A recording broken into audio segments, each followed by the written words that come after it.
इतिहास साक्षी है कि पुण्य भूमि भारत की गाथा भारत की अस्मिता, गौरव और राष्ट्रीय स्वाभिमान के लिए विदेशी आक्रांताओं से संघर्ष की महान गाथा है। बर्बर आक्रांताओं ने भारत की आत्मा पर चोट करने और भारत का अपमान करने के लिए हमारी संस्कृति और आस्था के केंद्रों को उद्ध्वस्त किया। सोमनाथ, काशी, मथुरा और अयोध्या के मंदिरों का तोड़ा जाना आज भी भारत की स्मृतियों में जीवित है। सन 1528 में अयोध्या में भगवान श्री राम के मंदिर का मुगल आक्रांता बाबर द्वारा तोड़ा जाना ऐसी ही एक अक्षम्य घटना थी जिसने सीधे भारत के सम्मान और आत्मा पर चोट की थी। कारण साफ था, अयोध्या के श्री राम के मंदिर पर आक्रमण भारत की आत्मा पर आक्रमण था। जहां हर भारतीय के रोम रोम में राम बसते हैं, वह भारत यह अपमान कैसे सहता। राम मंदिर पर आक्रमण भारत को आहत कर गया था। विदेशी हमलावर अपनी बर्बरता दिखाते गए और भारत अपने आत्म गौरव को फिर से पाने के लिए संघर्ष करता रहा। भारत रामलला के जन्म स्थान पर बाबर के नाम पर बने एक ढांचे को देखता और उसे हटाने का संकल्प लेकर शक्ति संजोया करता। हिंदू समाज आत्मसम्मान के रण में डटा रहा और लगातार हमलावरों द्वारा बनाए गए बाबरी ढांचे को हटाने के लिए लड़ता रहा। सरयू कई बार रक्त से लाल हुई। कभी स्थानीय शासकों ने तो कभी साधु संतों और राम भक्तों ने राम जन्मभूमि की मुक्ति के लिए अपने प्राणों की आहुति दी। 74 बार युद्ध हुए। हम कुछ मोर्चे हारे, पर रण जीतने का संकल्प कभी कम नहीं हुआ। हिंदू समाज तलवारों से रक्त रंजित हुआ, पर उसने हार नहीं मानी। उसका संकल्प अजेय था। 15 अगस्त 1947 को देश की आजादी के साथ सैकड़ों सालों से चले आ रहे इस संघर्ष में नई ऊर्जा और एक नया मोड़ आया। अचानक 23 दिसंबर 1949 को बाबरी ढांचे में श्री राम लला प्रकट हुए। हजारों राम भक्त दर्शन के लिए उमड़ पड़े। तत्कालीन प्रधानमंत्री पंडित जवाहरलाल नेहरू ने उत्तर प्रदेश सरकार को श्री राम लला को विवादित ढांचे से हटाने का आदेश दिया। उत्तर प्रदेश सरकार ने अयोध्या के कलेक्टर को यह काम दिया और यह निर्देश भी कि जरूरत पड़ने पर वे बल का प्रयोग भी करें। अयोध्या के कलेक्टर ने सरकार को उत्तर दिया कि यह नरसंहार के बिना संभव नहीं है, और फिर भी वह ऐसा चाहती है तो किसी दूसरे कलेक्टर से यह काम करवा ले। परिणाम स्वरूप रामलला की मूर्ति वहीं विराजमान रही। विवादित ढांचे को बंद कर दिया गया। केवल पुजारी को सेवा अर्चना के लिए भीतर जाने की अनुमति थी। फिर भी राम भक्त विवादित ढांचे के बाहर से प्रभु श्री राम की आराधना करते रहे। भारत के हिंदू समाज के लिए चुनौतियां और बढ़ गई। मामला अदालत में गया। विपक्षी दलों द्वारा अदालत में भगवान श्री राम के अस्तित्व पर सवाल उठाए गए। उनके अयोध्या में ही जन्म लेने का प्रमाण मांगा गया। भारत का जनमानस अब आहत हो उठा था। आजाद भारत में भी हिंदू समाज को अपनी आस्था और श्रद्धा के लिए संघर्ष करना पड़ रहा था। चुनौतियों के इस समय में सन 1984 में विज्ञान भवन दिल्ली में विश्व हिंदू परिषद ने धर्म संसद का आयोजन किया। इस संसद में देश भर के संतों ने राम जन्मभूमि की मुक्ति के लिए आह्वान किया और राम जन्मभूमि मुक्ति यज्ञ समिति का गठन किया। धर्म संसद ने राम जन्मभूमि की मुक्ति और वहां भगवान श्री राम के भव्य मंदिर बनाने के भारत के जनमानस के संकल्प को फिर से दोहराया। विश्व हिंदू परिषद के नेतृत्व में मंदिर निर्माण के लिए पूरे देश में अभूतपूर्व आंदोलन की शुरुआत हुई। श्री राम जन्मस्थली मुक्ति यज्ञ समिति के साथ देश भर में राम जानकी की रथ यात्राएं निकली। राम लीलाओं में राम कथा के माध्यम से भारत का आम जन फिर से जुटा। अब सबके मन में एक ही प्रण था, एक ही लक्ष्य था। अयोध्या में जन्मभूमि पर भगवान श्री राम के भव्य मंदिर का निर्माण। सन 1989 में विश्व हिंदू परिषद द्वारा गांव-गांव से रामशिला पूजन करके अयोध्या भेजी गई। 2,75,000 गांवों से रामशिलाएं अयोध्या पहुंची। भव्य राम मंदिर के शिलान्यास का निर्णय हुआ। पूज्य संत महात्माओं और हिंदू समाज के अन्य प्रमुख नेताओं के निर्णय के अनुसार अनुसूचित जाति के प्रमुख नेता श्री कामेश्वर चौपाल ने 9 नवंबर 1989 को मंदिर निर्माण का पहला पत्थर रखा। राम जन्मभूमि पर मंदिर निर्माण के लक्ष्य की पूर्ति के लिए सन 1990 में सोमनाथ से अयोध्या के लिए श्री लाल कृष्ण आडवाणी ने रथ यात्रा की शुरुआत की। देश में जन भावनाओं का ज्वार उबड़ने लगा। श्री लाल कृष्ण आडवाणी के रथ यात्रा के साथ साथ मंदिर के लिए जन समर्थन बढ़ने लगा और छद्म सेकुलरवाद बेनकाब होने लगा। इस जन आंदोलन को रोकने की तमाम कोशिशें हुई पर सब व्यर्थ हुई।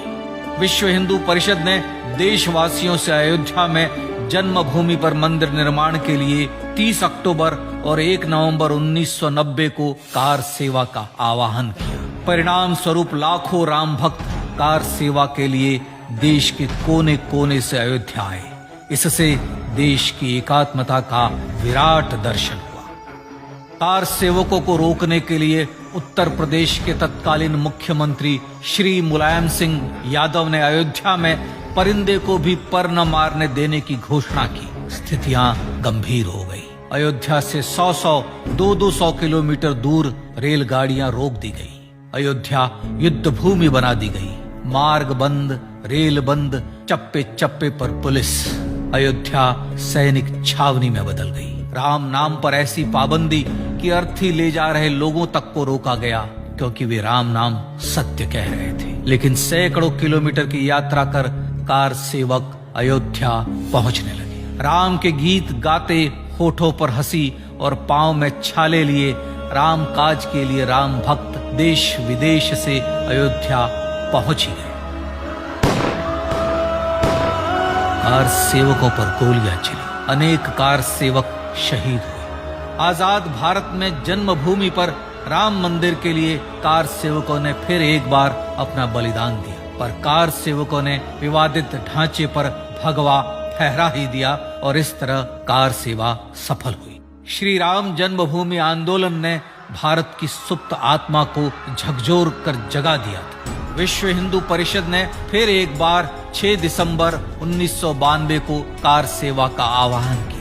राम भक्तों को कार सेवा करने देने के लिए अदालत में प्रार्थना की गई, पर अदालत ने कोई निर्णय नहीं दिया। परिणाम स्वरूप बौद्ध, जैन, सिख, स्वामीनारायण संप्रदाय, गायत्री परिवार, हर पंथ मत विचार के हिंदू एकत्र हो गए। छूत अछूत का भेद मिटा, जाति की पहचान मिटी। हम सब हिंदू, हम सब सिंधु बन गए। राम सिंधु में ज्वार उठा और देखते ही देखते 6 दिसंबर 1992 को श्री राम जन्मभूमि से बाबरी ढांचा सदा के लिए हट गया।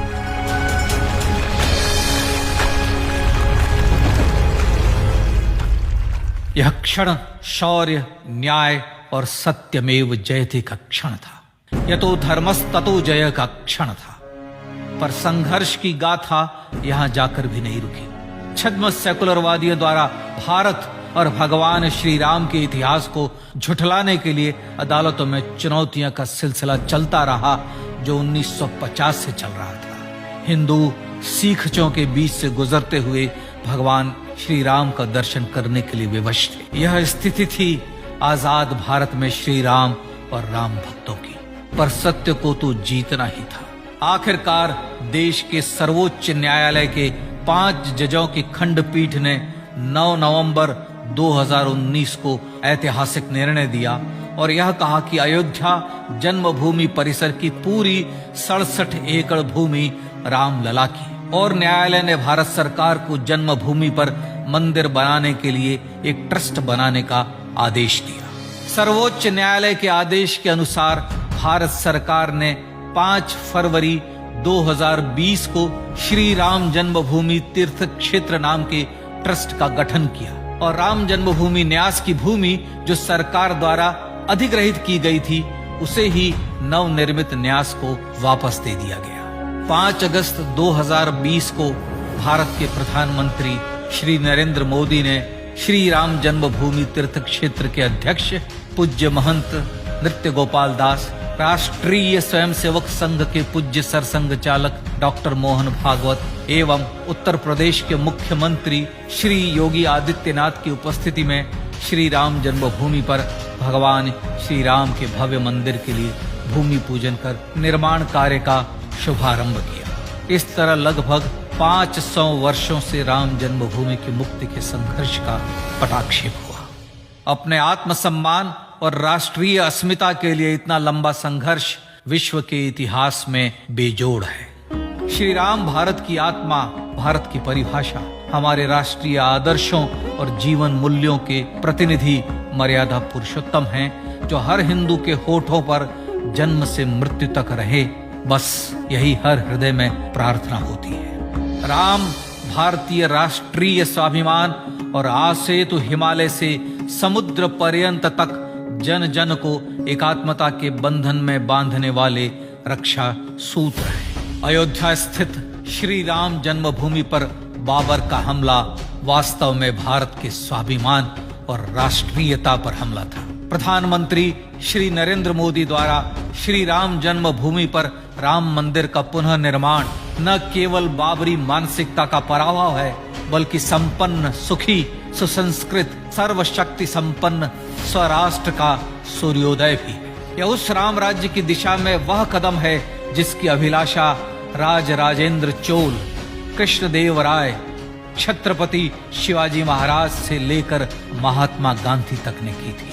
अयोध्या में जन्मभूमि पर भगवान श्री राम का मंदिर न सिर्फ राष्ट्रीय गौरव होगा, बल्कि वह श्री राम के आदर्शों का राष्ट्र मंदिर होगा। अब वह महान संकल्प पूरा होने जा रहा है। आइए इस राम यज्ञ, राष्ट्र यज्ञ में जिन ज्ञात और अज्ञात भारतीयों ने अपनी आत्माहुति दी है, उनका पुण्य स्मरण कर उन्हें श्रद्धांजलि दें।